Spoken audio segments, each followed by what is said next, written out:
आगे के इंस्ट्रक्शंस के बारे में बात करते हैं। मॉक टेस्ट के कुछ इंस्ट्रक्शंस में और भी दिए गए हैं, स्टेप बाय स्टेप देखते हैं। पहले स्टेप के अंदर लिखा हुआ है कि वन टाइम सेल्फ रजिस्ट्रेशन करना है ड्यू के पोर्टल पे, जिसमें हर स्टूडेंट को अपनी बेसिक डिटेल भरनी है, जैसे नाम, enrolment number, programme name, date of birth, examination roll number, register email and या तो ईमेल या फ़ोन नंबर। और एनरोलमेंट नंबर वही फिल करे जिसके पास है, जिसके पास नहीं है वो छोड़ देगा। नेक्स्ट में लिखा हुआ है कि जैसे ही वो रजिस्ट्रेशन करेगा तो उसके पास एक पासवर्ड आएगा उसके मेल आईडी पर या मोबाइल नंबर पर। अब उसी पासवर्ड के बेसिस पे वो लॉगिन कर पाएगा उस पोर्टल पे जब रजिस्ट्रेशन कर लिया जाए। जैसे कि मैंने आपको लास्ट वीडियो में बताया था कि 12 बजे के बाद ये पोर्टल ओपन हो सकते हैं, बिल्कुल हमें वही देखने को मिलेगा। आपको यहाँ से लिंक लेना है, कॉपी करना है। अगर डायरेक्टली नहीं खुलता है तो अपने किसी भी ब्राउज़र में, क्रोम में या कोई भी आपके फ़ोन में जो भी ब्राउज़र हो उसमें ले जाकर इसे पेस्ट कर देना है और एंटर करना है। आप इस तरह के इंटरफेस पे आ जाएंगे। यहाँ पर क्लियरली लिखा हुआ है कि step by step guide using due portal of open book. यहाँ पर उसके साथ आपको यहाँ पर देखने को मिल रहा है न्यू रजिस्ट्रेशन, ये रहा। यहाँ पर आप क्लिक करेंगे। जैसे यहाँ पर क्लिक करेंगे तो आप वही सेम आपका कौन सा मोड है, यानी सेमेस्टर है, ईयर है, ईयरली, और कौन सा प्रोग्राम है, आप अपने प्रोग्राम को सिलेक्ट करेंगे। फिर नाम जो आपके एग्ज़ामिनेशन कार्ड में है और एग्ज़ाम रोल नंबर, और उसको ले जाने के बाद सबमिट कर देंगे। बाकी जो डिटेल्स हैं वो फर्दर आगे लेकर जाएगा। ध्यान रखिएगा कि इस रजिस्ट्रेशन को बड़े ध्यान से फिल करें आप, ताकि आगे गलती ना कर पाएँ। अब इससे रिलेटेड कुछ और भी स्टेप्स इन्होंने दिए थे। उन स्टेप्स में सबसे पहला रजिस्ट्रेशन का स्टेप था, जो मैंने जस्ट अभी आपको इस विंडो में शो किया कि स्टूडेंट के लिए न्यू रजिस्ट्रेशन करना होगा। उसके बाद जब आप रजिस्ट्रेशन कर लेंगे तो रजिस्ट्रेशन करने के बाद आपके पास लॉगिन यूज़र आईडी और पासवर्ड आपके फ़ोन नंबर, ईमेल आईडी पे मिल जाएगा। और उन्होंने साफ साफ मेंशन किया है कि आपको एग्ज़ामिनेशन रोल नंबर और पासवर्ड से अपने मॉक टेस्ट को लोकेट करना है।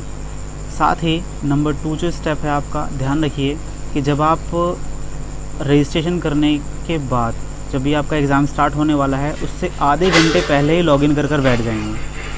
लॉगिन करने के बाद आपको पोर्टल पे क्लॉक दिखेगी, वो ये बताएगी कि कितना टाइम अभी बाकी है आपके क्वेश्चन पेपर के आने में।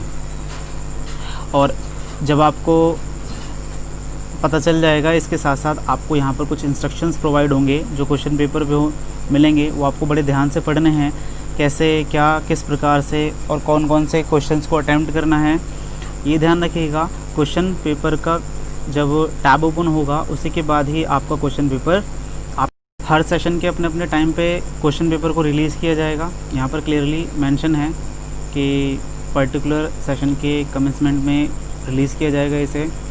और बच्चे के पास, मतलब जो भी स्टूडेंट हैं, डेस्कटॉप हो, लैपटॉप हो, फ़ोन, वो किसी से भी इसको लोकेट कर सकता है।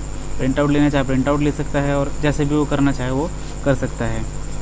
कोई ऐसी परिस्थिति आती है कि अगर कोई ऐसी परिस्थिति आती है कि वो अपने क्वेश्चन पेपर को डाउनलोड करने में डिफ़िकल्टी फेस करता है, तो अपने कॉलेज या जो भी डिपार्टमेंट है उसका ईमेल के थ्रू, फ़ोन नंबर के थ्रू कांटेक्ट करेगा, ताकि उसको क्वेश्चन पेपर डायरेक्टली उसके फ़ोन नंबर या मेल आईडी पर दे दिया जाए या उनके द्वारा प्रोवाइड करा दिया जाए।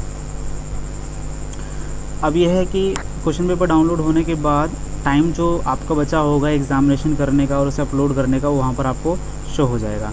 ध्यान रखिएगा, टाइम ट्रैकिंग का जो भी सिनेरियो है उसके अंदर 3 आवर्स आपको दिए जाएंगे, और जो भी PWD के कैंडिडेट हैं, दिव्यांग स्टूडेंट, उनको 5 आवर्स का टाइम दिया जाएगा। मॉक टेस्ट मैं ऑलरेडी आपको बता चुका हूँ कि डेली 3 सेशंस में हो रहा है, morning, lunch and evening session. Student can appear for the test as per their convenience. जब उन्हें सहूलियत हो तब वो अपने एग्ज़ामिनेशन में अपीयर हों, जब उनका दिल करे। स्टेप 4 में जो बताया गया है वो specially answering the question paper के को लेकर बताया गया है। ध्यान रखिएगा कि रूल्ड और प्लेन पेपर आप ले सकते हैं जिस पे आपको हैंड रिटन अपने आंसर्स लिखने हैं, और आप ब्लैक या ब्लू पेन का इस्तेमाल कर सकते हैं। स्टूडेंट को अपना नाम, program name, semester, examination roll number, unique paper code, paper title, date, time of examination on the first sheet use for answer उस पर लिखना है। जो आपकी मतलब पहली शीट होगी उस पर ये सारी डिटेल आपको फिल करनी है, आई मीन टू से राइट करनी है। सेपरेट शीट का इस्तेमाल इसलिए कराया गया है ताकि जो इवैल्यूएशन है वो बहुत ध्यान से हो सके, बहुत ईज़िली, इसीलिए सेपरेट शीट की डिमांड की गई है। बाकी आपके जो आंसर्स आपको अपलोड करने हैं उसमें क्लियरली लिखा हुआ है कि स्टूडेंट क्या कर सकते हैं, जो रिटन पेजेस हैं वो क्वेश्चन वाइज फाइल को लिख सकते हैं। अब चाहे तो वो मल्टीपल फाइल्स में कर सकते हैं और चाहे तो सेपरेट भी कर सकते हैं, यानी सिंगल फाइल और मल्टीपल फाइल, जैसे वो चाहें। जब आप पूरे क्वेश्चन पेपर को सॉल्व कर लेंगे तो उसके बाद जब आपको अपनी शीट्स अपलोड करनी होगी तो दोबारा से एग्जामिनेशन के पोर्टल पे आपको वहीं लॉगिन करना है, और लॉगिन करने के बाद जो अपलोड आंसर्स का टैब है उसे ओपन करना है। वहाँ पर आपको अपनी शीटें अपलोड करनी है। ध्यान रखिए, ये रखना है कि अगर ऐसा होता है कि कभी बाय मिस्टेक नहीं हो पाता, सर्वर प्रॉब्लम होती है, तो वही शीट्स आप अपने PDF फाइल में जनरेट करके अपने कॉलेज डिपार्टमेंट पर्टिकुलर, जो भी आपका कॉलेज या डिपार्टमेंट है, जो ईमेल आईडी दिया गया होगा आपको वहाँ भेज देना है। उसके साथ अगर कोई बच्चा ऐसा करता है कि वो गलती से कुछ दूसरे आंसर्स अपलोड कर देता है, तो ध्यान रहे उसे दोबारा चेंज करने के लिए सिर्फ वही टाइम मिलेगा जो 3 आवर्स का उसको काम करने के लिए मिला है।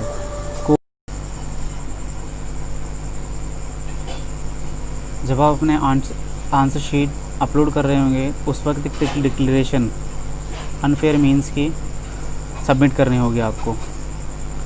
अलग से कुछ नहीं है, बस जैसे ही आप उसे लॉगिन करेंगे तो वहाँ पर अपने आप ही लिखा हुआ आ जाएगा डिक्लेरेशन फॉर UFM, यानी अनफेयर मीन्स। उसके बाद जब आप सबमिशन कर देंगे तो ध्यान रखिएगा कि जो बटन होगा उसका मीन्स एक चेकबॉक्स आएगा अनफेयर मीन्स का, वो एक डिक्लेरेशन होगी, उसको कंफर्मेशन ज़रूर देना है। अदरवाइज़ आपका जो पोर्टल है वो मतलब आपका जो आंसर शीट है वो सबमिट ही नहीं होगी। सबमिट करने के लिए वो आपको आगे जो कुछ नोट प्रोवाइड किए गए हैं उसके अंदर ये बताया है कि ये एक प्रकार का बस टेस्ट है, ताकि बच्चे जान पाएँ कि हाँ भाई जो आगे OBE एग्ज़ाम होने वाले हैं, ये तो मॉक टेस्ट है, जब एग्ज़ाम होंगे इसी प्रकार होंगे तो हमें क्या क्या सावधानियां बरतनी चाहिए और आगे हम किस तरह से उन्हें एक्सेस कर सकते हैं। इसके साथ साथ ऑलरेडी बताया जा चुका है कि आपको 4 से लेकर 8 जुलाई तक लिंक प्रोवाइड होगा, कभी भी आप एग्ज़ाम दे सकते हैं, जब भी आपको कन्वीनियंट लगे। बाकी कुछ ही इंस्ट्रक्शंस है, इसके अलावा और कोई डाउट आता है तो आप बता सकते हैं।